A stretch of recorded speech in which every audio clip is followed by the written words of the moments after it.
All right, so we are actually going to solve some equations today. So indicator 1, day 1, is pretty much just solving some basic equations that you've done in middle school. And the examples that we are going to work on are some basic one-step equations. So if you have m plus 3 equals 8, I always recommend using an equal sign as a barrier. And our goal is to get the variable or the letter by itself. So right here we have a little variable. We're trying to get this by itself, so we have to get rid of that plus 3 by doing the opposite operation, which is a minus 3. And then we can say that m equals 8 minus 3, which is 5.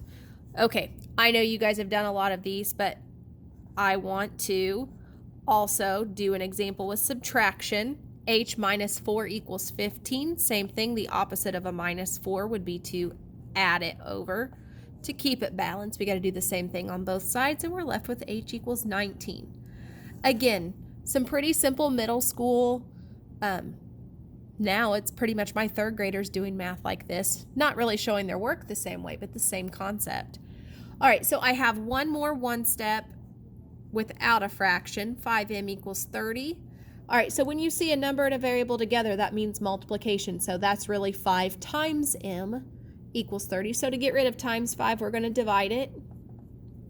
And we get m equals 6.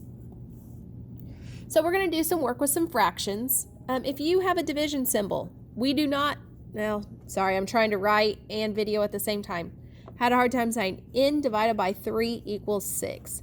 We never use a division symbol in Algebra 1. We always use a fraction. The opposite of dividing by 3 is to multiply by 3, multiply both sides. So the 3's cancel. 3 divided by 3 is 1. So we left with n, and 6 times 3 is 18. Anytime you want to do opposite operations. So anytime you see a fraction, you know at some point in time you're going to multiply.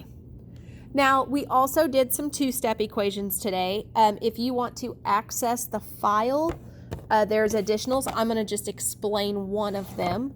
And the one I'm going to explain is this one. 7x plus 3 equals 18. So, again, we're trying to get the variable by itself. The variable is this term here, 7x. So we want to try to get it by itself. So this plus 3 has nothing to do with it. So we're going to move it over and subtract. And we get 7x equals 18 minus 3 is 15. So now that we have this, that means 7 times x, so we're going to divide. And if it doesn't divide out to a whole number, I prefer you leave it as a fraction. We will not be using decimals in Algebra 1. So no decimals there.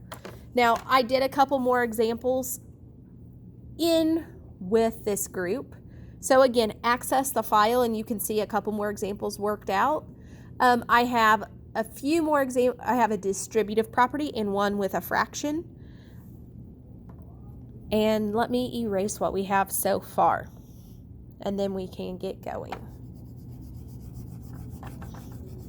I apologize. Our studio for teachers to record lessons is not complete yet. As soon as we have a studio, you guys will get a much higher quality video. Right now, you're just seeing me with a whiteboard and my phone. Okay, let's do some distributive property. 3 times 2x plus 5 equals 27. Okay, so we have parentheses here. Anytime you see parentheses, you have to multiply. So this entire group is getting multiplied by 3. So our first step, we're going to take 3 times 2x. 3 times 2x would be 6x. 3 times 5 would give us 15. So we got 3 times that 5, which gave us that 15, equals 27.